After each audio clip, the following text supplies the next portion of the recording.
Et donc, ça me tentait aussi, étant donné que c'est sur une note d'espoir, ça me tentait de commencer avec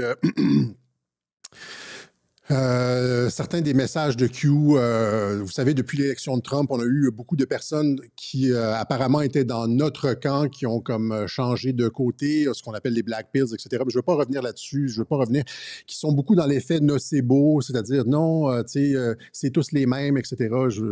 Il n'y a pas une personne, il y a plein de personnes qui sont comme ça, alors que quand on regarde, encore une fois, les faits, ça va, on obtient beaucoup plus que ce qu'on avait espéré. Moi, j'aurais jamais pensé que Trump allait comme démanteler le USAID comme ça, ou tu sais, si tu regardes qu'il allait comme frapper aussi fort dans les pharmaceutiques avec RFK, et donc, je voulais, étant donné, c'est ça, que ça a été comme une bonne semaine, puis on a retrouvé la viabilité, je voulais commencer avec certaines, tu sais, il y a aussi d'autres personnes, encore une fois, c'est pas juste une personne, c'est plusieurs personnes chez les chrétiens qui disent, tu sais, non, on arrive à la fin des temps, et puis il faut que ça aille mal pour qu'il y ait le retour du Christ. Et donc, or, c'est pas du tout la lecture qu'on en fait quand on regarde la réelle politique. La réelle politique est plutôt optimiste, je pense qu'avec les actions du président Trump, son administration, etc., on a gagné au minimum une génération, si ce n'est pas 2 générations, 3, 4, peut-être un siècle avant que les problèmes reviennent. On est en train de régler les problèmes un par un. Après les guerres, les foyers de tension qui disparaissent partout, la question du Grand Israël, c'est réglé. La charge sur l'industrie pharmaceutique, la corruption, l'État profond à l'intérieur des États-Unis, qu'est-ce qui va rester? Et c'est un mal qui avait gangréné, qui s'était implanté depuis des décennies, peut-être même des siècles, qui est en train d'être expurgé du corps social de l'humanité. Et quand on regarde, ceux qui suivent Radio-Québec depuis le début savent que j'ai eu une vision optimiste des choses. Mais c'est pas optimiste, c'est réaliste, parce que c'est ça qui est en train de se passer pour de vrai.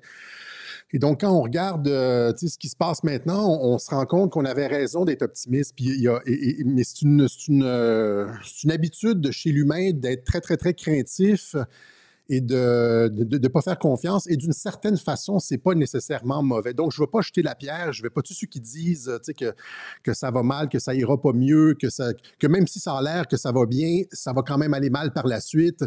C'est bon d'avoir de la vigilance, puis je pense que c'est ça. En fait, c'est une des... je pense que je l'avais déjà mentionné dans un web journal, c'est un des objectifs des patriotes, c'est-à-dire de faire en sorte qu'on n'accorde pas une confiance aveugle à un politicien et que les gens, que les soldats digitaux en particulier, soient toujours sur leur garde. Je pense que c'est fait de façon systématique. Dans le genre, quand Trump critique sa base avec l'affaire Epstein, etc., il y a un peu de ça là-dedans. Je ne sais pas si c'est dans ce web journal-là que j'en avais parlé. Je ne me rappelle plus exactement. Je dis tellement de choses des fois. Il faut rester sur nos gardes. Il faut, comme le dit, je ne me rappelle plus c'est quel politicien américain qui disait ça. La liberté peut s'éteindre. On est juste à une génération de la fin de la liberté.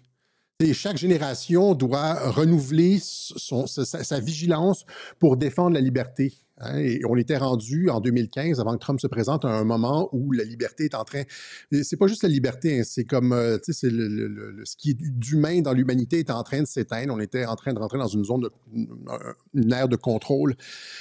Et voilà, là, on parle de reconquête et de grand réveil. Et le grand réveil s'articule avec la liberté d'expression sur les réseaux sociaux, y compris la critique de Trump, y compris bon, mais ça fait partie de tout ça. Et donc, j'étais extrêmement positif et je pense que j'ai eu raison d'être positif quand on regarde ce qui est en train de se passer. Je regarde les critiques des gens, on dit Cossette, ouais, on m'a reproché, Amélie Paul m'a reproché que c'était c'était comme ça que je gagnais ma vie, mais si ça empirait, évidemment, ça serait une catastrophe pour moi. d'une certaine façon, mais c'est pas ça parce qu'on a compris le logiciel et c'est pour ça qu'à partir du moment où est-ce que tu comprends le logiciel et que tu sais où est-ce que ça s'en va, ben tu peux avec confiance dire que non, il n'y aura pas de guerre parce qu'on sait que non, il n'y aura pas d'intervention américaine parce qu'on sait que c'est une ruse pour tromper les médias, etc., parce qu'on a compris le truc. Et donc, c'est pas un truc intéressé. En fait, j'ai l'impression souvent que les personnes comme Alex Jones aux États-Unis, qui sont toujours en train de dire qu'on est sur le bord de la Troisième Guerre mondiale, que les mondialistes sont en train de renverser le gouvernement, qu'ils ont gagné, etc., ils sont sur un mode alarme et ça mobilise les gens. C'est peut-être une bonne chose, mais c'est pas fondé sur la réalité. Et je voulais vous montrer finalement, ça c'est quelque chose que j'aurais dû montrer à la fin du dernier Web Journal. C'était l'impulsion derrière la dernière croisade, quand j'avais expliqué dans le dernier Web Journal que on était en train de s'en sortir, c'est-à-dire que j'expliquais les fois où, à travers, par exemple, Charles Martel, et puis l'autre, le gouverneur de Pologne, et puis Léonidas, ce sont ces grands hommes qui ont sauvé l'humanité ou sauvé la civilisation européenne. Puis je faisais l'analogie avec Trump, depuis qu'il est arrivé, il a pris le relais de JFK l'impulsion derrière ce web journal-là, c'était tous les messages de Q où il dit essentiellement qu'on fait ça pour l'humanité. Et je m'adresse beaucoup aux Européens ici parce que les Européens disent « Ouais, aux États-Unis, ça va bien, etc. » Mais en Europe, c'est de la merde, etc. Mais ça va se faire tranquillement. Ça va se faire tranquillement. Oui, c'est un des derniers bastions de l'État profond, mais encore une fois, il y a des actions ciblées on en parle occasionnellement. Là. On pointe du doigt la tyrannie et finalement, ils retirent leur truc. Et à partir du moment où la guerre en Ukraine se termine, et je ne voudrais pas dire ça va tellement mal pour Zelensky. Il y a comme 5 villes encerclées, je l'ai déjà expliqué. Et puis, à partir du moment où est-ce que ces villes-là tombent, le front est troué partout. Ils ne pourront plus arrêter les troupes russes et ça va finalement se solder assez rapidement dans un accord. En tout cas, la situation est vraiment pas favorable. Et à partir du moment où est-ce que le conflit se règle en Ukraine, eh bien, l'État profond européen n'aura plus réellement de marge de manœuvre. Vous voyez, en tout cas, mais tout ça pour dire que les messages de Q parlent de l'humanité tout entière. Hein? Et donc, là, ici, il y a un anonyme qui dit, par exemple, For God and Country, et Trump répond pour l'humanité, For Humanity, Q+. Ça, c'est Trump. C'est pour l'humanité tout entière. Hein? La lumière sauve l'humanité. C'est pas juste les États-Unis. Trump est là pour défendre les États-Unis, mais il y a comment je pourrais dire, une entente mondiale, une entente au minimum entre la Russie, la Chine et les États-Unis sur un certain nombre de choses.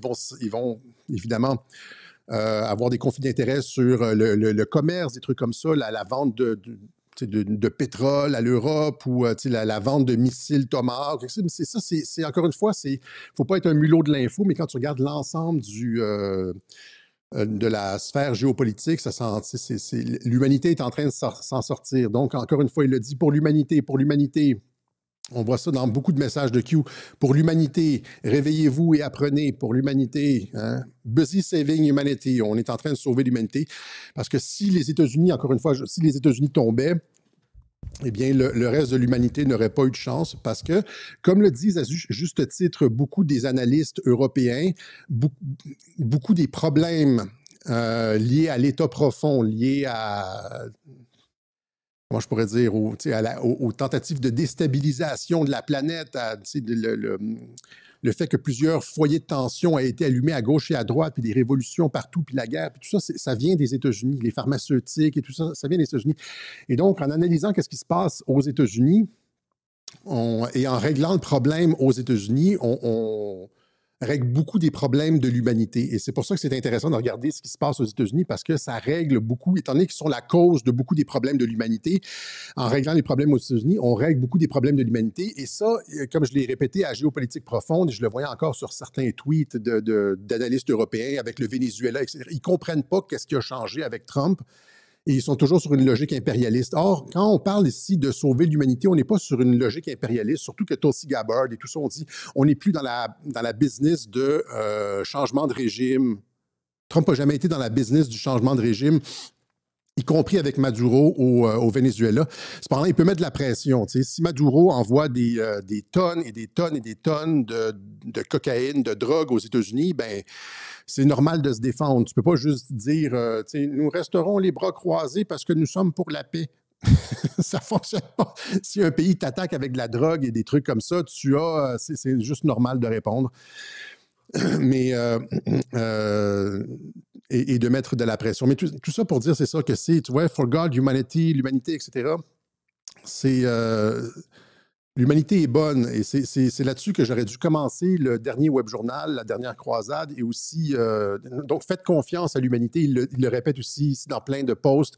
Have faith in humanity, have faith in humanity, have faith in humanity. Ayez confiance dans l'humanité.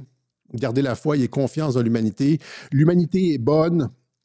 Et donc, ça, c'est surtout aussi pour ayez confiance dans l'humanité, c'est parce qu'on s'en sort.